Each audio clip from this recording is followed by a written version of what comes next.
Hey, what's up? My name is JM Chaley and welcome to my channel. This week I want to do a video that was inspired by a friend of mine. Um, as I often do, I will talk about my writing along with my friends and family, and say, oh, I'm so excited about, The Unlife of Lisa Cooper comes out October 6th. And I have a lot of friends, some family that'll say, oh, I've always wanted to write a book.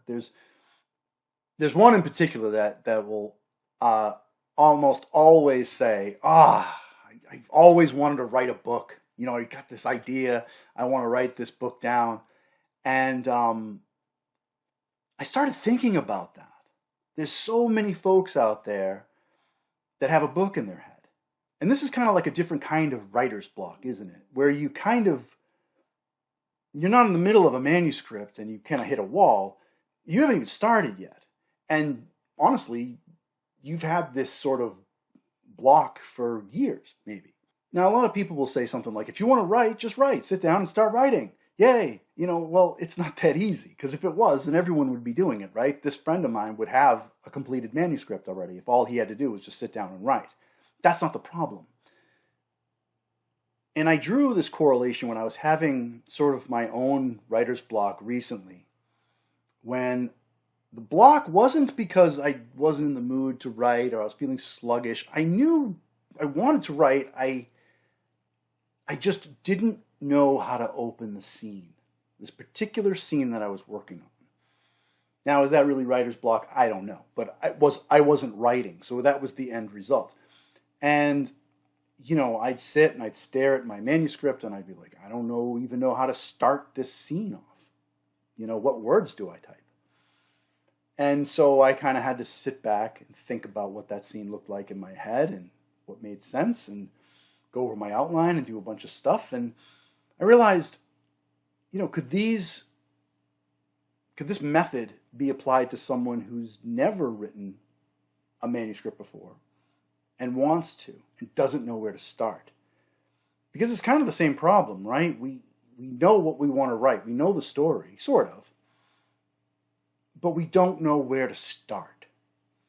And that very first sentence of your manuscript can be daunting. Like, what words do you put down on paper to start? Your first words of potentially 100,000 words, 90,000 words. So that's where I want to start, that very, very first sentence. A lot of people put a lot of magical weight onto your first sentence. There's people out there that'll tell you, your first sentence needs to be this immaculate hook, this perfect zing that someone just reads it and says, I'm in. Good luck with that. I've read a couple of books where the first sentence kind of grabs me, but by no means has a first sentence ever committed me to reading the entire book. There's been times when I've been like, you have my attention. But never have I been like, oh, yeah, And for those books that start off with sort of a hook that kind of got my attention, I can't even tell you what those were anymore because I've forgotten what they were. I probably could recall what the book's main story was about instead.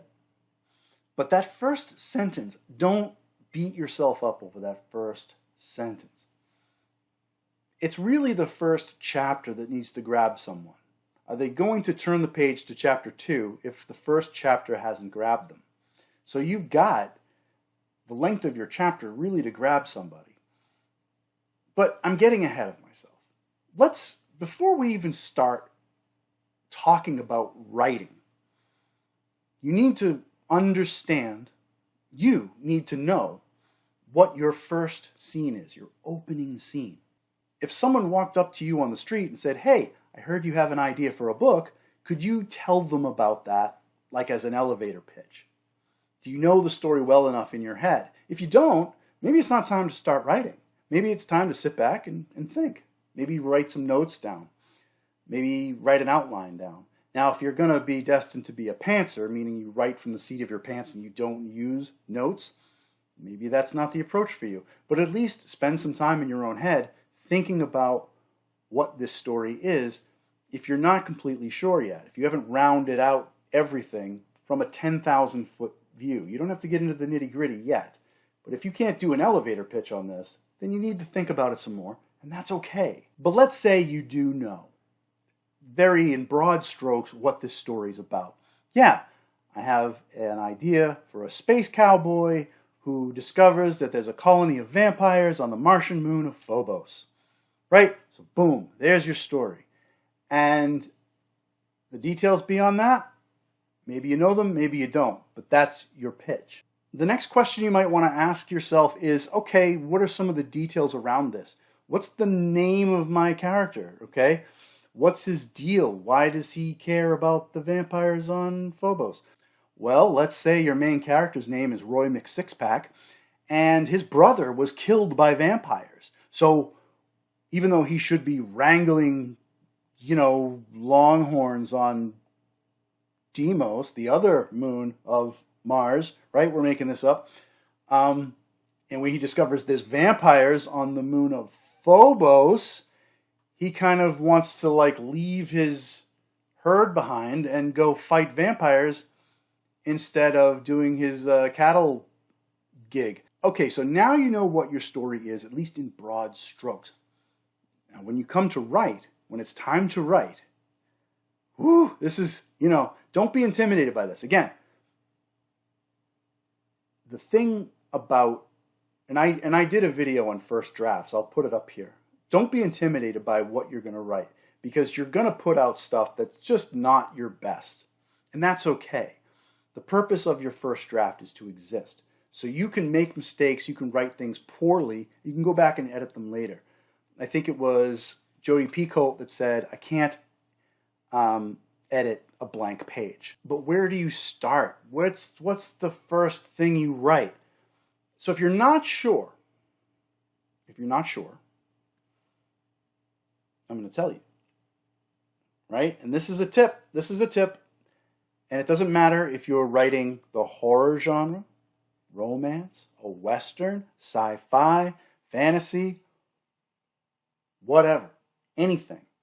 I will tell you what your first chapter will be about. Okay, it's not a trick. There's no big mystery to this, right? Your first chapter is simply your main character's life, his or her normal life before the inciting incident. That's it.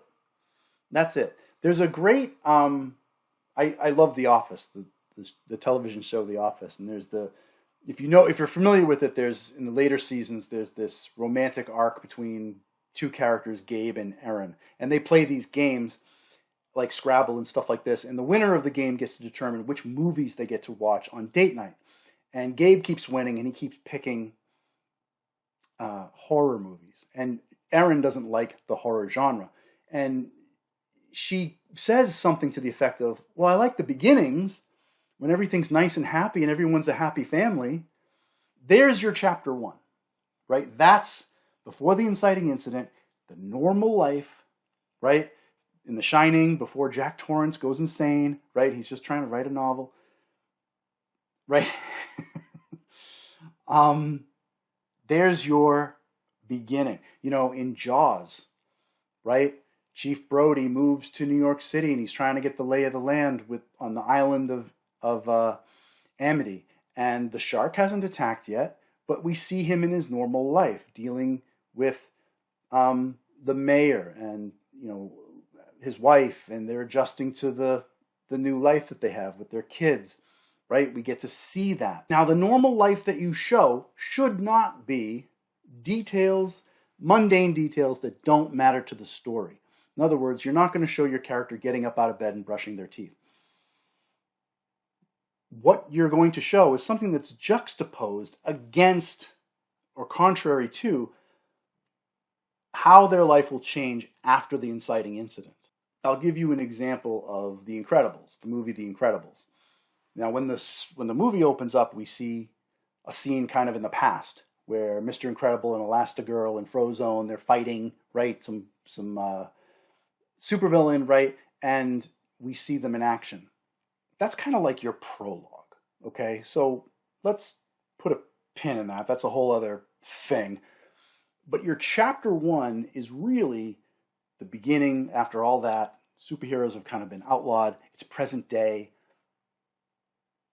We get to see Bob Parr, right? Mr. Incredible. He's in the office. He's gained weight. He's schlumpy. He's not in good spirits. He's in this small little cubicle, right? Working a crappy job. He has a lousy boss. You know, he's got kids now, which is great, but he misses the superhero life. That's your chapter one. That's the normal life of Mr. Incredible before your inciting incident, right? Before he makes contact with Mirage, right? So you're not going to show your main character getting up and brushing his teeth because that's not relevant to what happens later, unless the story is about maybe he loses his teeth. It's some dental horror story or something. But we see Mr. Incredible in a lackluster kind of life. The inciting incident happens, and suddenly he's overjoyed. He's filled with life again. He's happy. We see this whole montage of him going off to work and smooching his wife, and he's like, I'm going off to work, because he's actually secretly, right, fighting crime, right? So we see the contrast of misery and happiness after the inciting incident. And that's what you kind of need to show in your first chapter. So if you're still stuck with it, try to think of it like a movie, right? If you sit back, you're not even typing yet, you're not writing anything down yet, think of it like a movie. The opening credits start up on your story, right? The camera zooms in on what? Where's the camera? What are you seeing on the screen right now? What makes sense? There may be a couple of things that you could show first on your screen. Let's use Star Wars for an example. Star Wars: A New Hope. I think a lot of people have seen that. There could have been a lot of ways to open that movie, to show the opening scene. There was actually a deleted scene in which at least one of the early shots, I don't know if it was meant to be the opening shot, was Luke on Tatooine looking through his binoculars up in space and seeing the space battle above him from down below. That was cut. That makes sense because it made sense to meet Luke later after all the stuff happened and then the droids wander through the desert and then meet him. We meet Luke later. That makes sense. Or maybe the opening scene could have been with Darth Vader. We see him on the bridge of the Star Destroyer as he's bearing down on the rebel ship. Get me those plans. That will take away from your reveal of Darth Vader later when he opens the door and he walks through ominously amid all the dead bodies. So you don't want to show Darth Vader so soon. Maybe we could have shown Princess Leia on the bridge of her own starship saying, can we make the jump to lightspeed? Can we get away? We're taking too much fire. What are, our shields are low, whatever. Does that contribute to the story? We're really already seeing that they're in trouble. Do we need someone to underscore that? It made sense that the real opening scene to the movie were the two droids wandering down the hall because they're the ones that we kind of follow as they're given the plans, they escape, they crash land on Tatooine, they're lost in the desert, and we follow them until we meet Luke Skywalker. And then the baton is kind of handed off from the droids to Luke, and now we kind of follow Luke in that story. So it flows really nice. But you see the different ways that Lucas could have gone to show the audience how the beginning of the story started from different perspectives of different characters. So you may have a couple of different ways to look at how to open your own story, and that's okay. That's not a bad thing. Maybe you jot them down on a piece of paper. I could do this, or I could do that, or I could do this, and then think about the downstream effects. Does one have more weight than the other? Can you push one downward and say, let me show this one after? You know your story better than anybody else. So give yourself the time to think about it and figure out what makes sense. Once you know what your opening shot is, right, of your movie, What are you going to see first? What are you going to show your readers first? Then you can start writing. Then you can start describing it. Maybe it's in the middle of a battle scene. Maybe your story is about aliens that invade the Earth in the middle of World War II. And your chapter 1 is about a guy in a foxhole who's fighting for his life, throwing grenades and getting shot at and all this kind of stuff. And then the aliens come and you're like, ha! Who knows what your chapter 1 is? If it starts off nice and easy, a nice, happy, peaceful life, if your character's miserable, if they're happy, if they're in the middle of a war zone, you know that story. What's your opening shot? What are you showing the readers first? Put that into words. Describe it. You can always go back and change it. You can always go back and edit it. Knowing that you aren't carving anything in stone is very liberating. Trust me. And I say this, I'm recording this video as I'm in the middle of writing the sequel to The Unlife of Lisa Cooper. And I'm typing, and it's my first draft. And I know as I'm typing, like, this is not my best work, right? Because I know that I need to go back and find stronger verbs and tighten things up a little bit. But right now I'm doing this big info dump. It's not info dumping. It's not all exposition.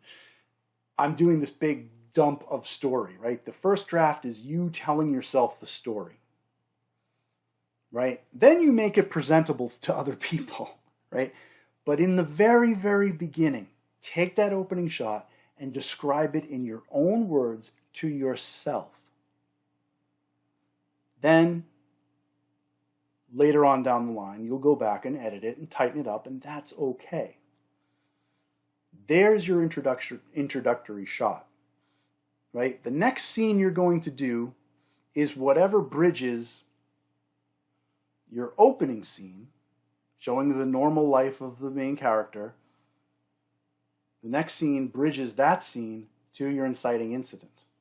So what is that? Something triggers the inciting incident, right? Maybe your story is about a guy that gets bitten by a werewolf and turns into a werewolf. So your opening scene is you show Tom driving to work and going to work and showing his normal life, right?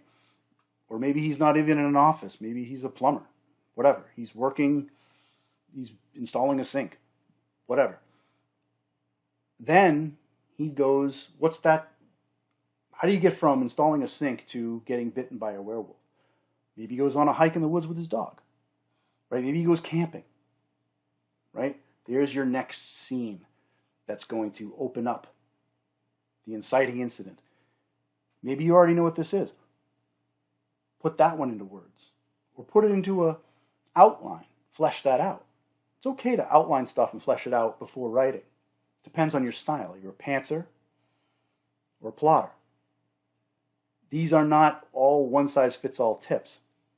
I'm just saying, if you break stuff up into smaller chunks, instead of looking at your manuscript like this big 100,000-word mountain that you have to climb, it's going to be much easier to just look at everything and go, this scene, then that scene, then that scene, right? One at a time.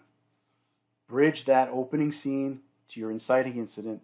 Then what's your inciting incident? You know, your guy gets bit by a werewolf. What does that look like? How does that go down? You know? Describe the werewolf. What kind of werewolf is this? Is this one of the ones like the Werewolf of London where he walks on two legs and it's the classic horror movie vampire werewolf? Or is it just a big wolf? You know, like True Blood or Twilight. You know, figure out what that is. You know?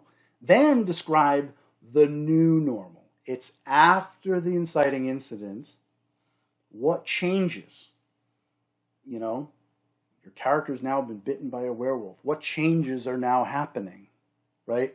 Your space cowboy has landed on the moon of Phobos. What changes? Right? All these different things that are now new to your character's life. Right? Write those things. So that's like, what, 4 scenes right there? Your opening scene, your lead up to the inciting incident, your inciting incident, and then life afterwards, right? There's, that could be like 4 chapters, 4 or 5 chapters. Who knows? I don't know. You don't have to think of these in terms of chapters. They're story blocks. I don't know, right? Then you can start building towards other things. What are the challenges that they're now going to face after the inciting incident, right? What are some of the scenes that happened? How does it end? You can start thinking of these things in very broad strokes. Once you have that, these kind of big broad strokes about how the story goes, you can figure out, okay, what's the next scene after that? And then the next scene after that. And if you think about it in terms of a movie, like a camera shot, you can get an idea of what you're showing the reader and describe it to them. Whether that's in your mind's eye or if it's written down on a piece of paper in notes or an outline. And kind of the last thing that I'll leave you with is that it's okay to take breaks. It's okay to take a step back. Anytime that you're like, I don't know what happens next. I don't know how to describe this. It's okay. In fact, it's more than okay. I would recommend it. Take a step back, get inside your own head, and think about what happens next and what it looks like. That's okay. Now, whether or not you're just spending time thinking about it or writing it down or whatever your style is, take the time to do it. Believe me, it'll take pressure off your shoulders. You won't get burned out. It'll feel less like work. And your story will be stronger for it. Trust me. So take the time you need to think about what happens next. And when you figure that out, write it down. Describe what you see in your head. Show your readers what happens next. And then if you need to take a step back after that and think about the next piece, that's okay. Don't beat yourself up. You can absolutely do it. Break these stories up into little chunks. Don't get bogged down with that first sentence. It's okay. Show us the story that's in your head. The editing will come later. You can find it. You can refine it and clean it up. That's all good. You can absolutely do it. And definitely don't wait till something is perfect in your head or on paper before you actually commit it to your draft. Done is better than perfect. You can always refine something later. All right? So, that about wraps it up. Finally getting that book in your head onto paper. There's a method to do it, one step at a time, breaking things up chunk by chunk and tackling these things one at a time. It's okay. I hope this video was a help. If it was, give it a like. And as always, please subscribe. I post most Thursdays, and you can follow me on Facebook, Instagram, Twitter, TikTok, Threads. I'm mostly active. I'll tell you right now, I'm mostly active on Facebook and Twitter. And you can check out jmchaley.com to see what's going on. You can send me a message from there. Say hello. Let's keep in touch. The Unlife of Lisa Cooper comes out, as I mentioned, October 6th. Available everywhere books are sold. Paperback, hardback, ebook. I'm very excited for it. There will be a live stream on October 6th with games and prizes, so definitely watch out for that. That'll be 7 p.m. Eastern on October 6th. Hope to see you there. All right. Thank you for watching, and I'll see you next time.